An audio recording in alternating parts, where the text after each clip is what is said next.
So, Mr. Bhavin, from your experience of looking at good investment behavior of somebody who is rich, somebody who is wealthy, how do they typically manage their money? Where and all have they invested in? I would say whoever has a portfolio up to 20-25 lakhs and somebody who has more than 1 crores. Okay, you're comparing Let's look at comparison between these two people. Okay.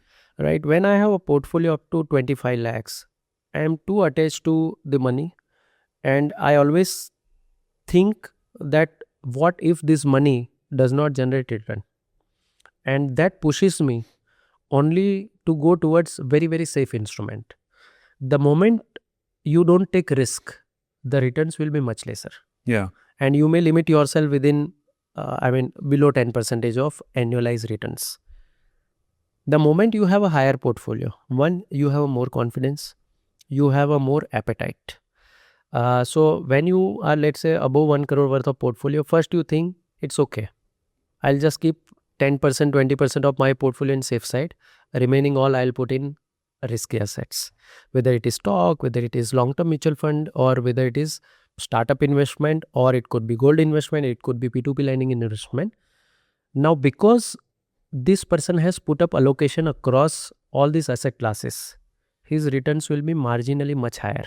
Second part, I have learned over the period of time working with these people, or now today when I look at my money also, that we are not good with managing our own money.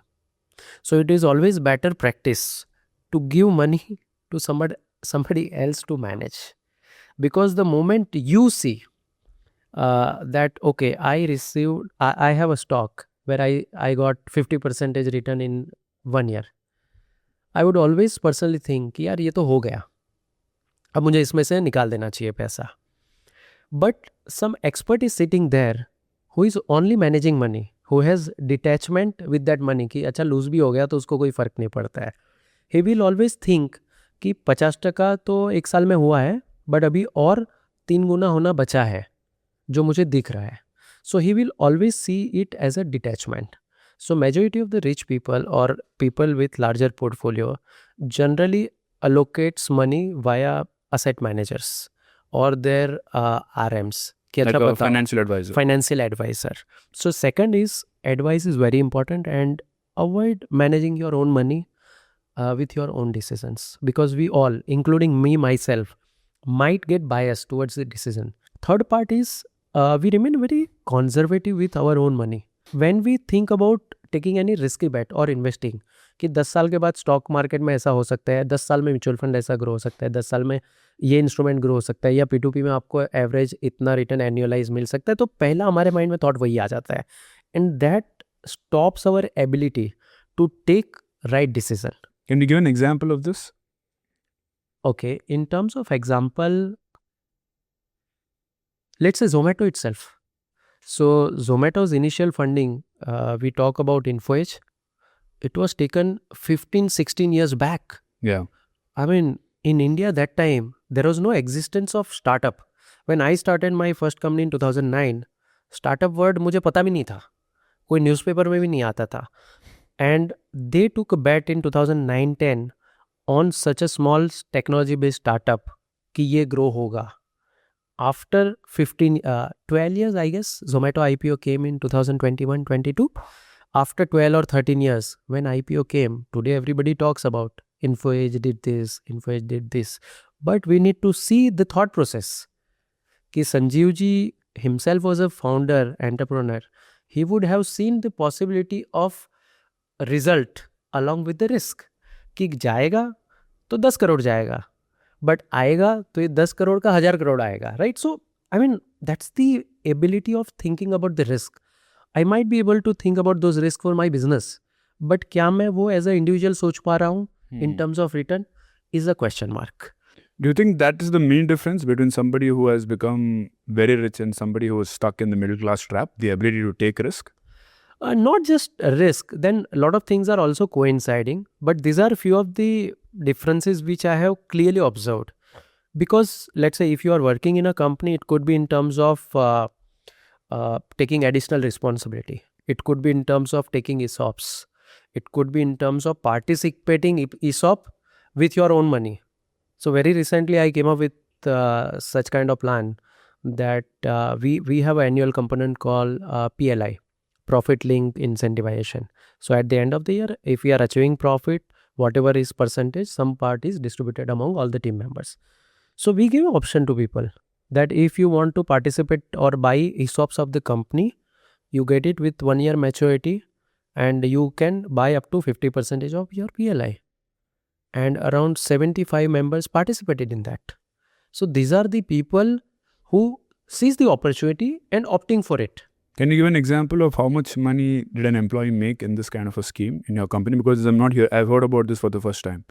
Okay, this so PLI scheme. For example, at a company level, this year we'll be clocking around 70-75 crore worth of operating profit. Okay. So let's say out of 75 crores worth of operating profit, we will be sharing roughly around 7 to 8% of profit with our team members. Okay. Who contributed towards getting it. Sort of like giving dividends. Kind of. But only to your employees. To our employees. The reason behind creating such kind of structure was that this motivates people, the people whom I was about whom I was talking, that who can identify the opportunity and take those bets. So my team members can take those bets. They can work towards improving the profitability of the company. They can work towards building larger numbers or better platform and getting good profitability for company, and some portion of that will go back to them as an annual profit sharing formula. And this is defined way in advance in the starting of the year itself. Very interesting model. Was it inspired from somewhere or you came up with this? So I got inspiration of this model from a company called 3G Capital. Okay. So, I mean, if you want to study it, so 3G Capital is a story about 3 entrepreneurs coming from Brazil. So, if you drink beer, you would know Budweiser, right? So, these were 3 Brazilians who had very big ambitions. So, they wanted to build big business. Initially, they started financial services business. Then they acquired first beer company in Brazil. Then they became the largest company in South America. Then they acquired the largest company of Europe, even though they were just 20% of that company's size.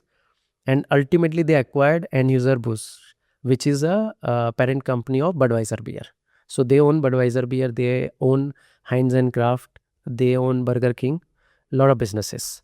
But you would not see their names, and all these 3 people are very silent. So when I read their book, I realized that they have done something very different.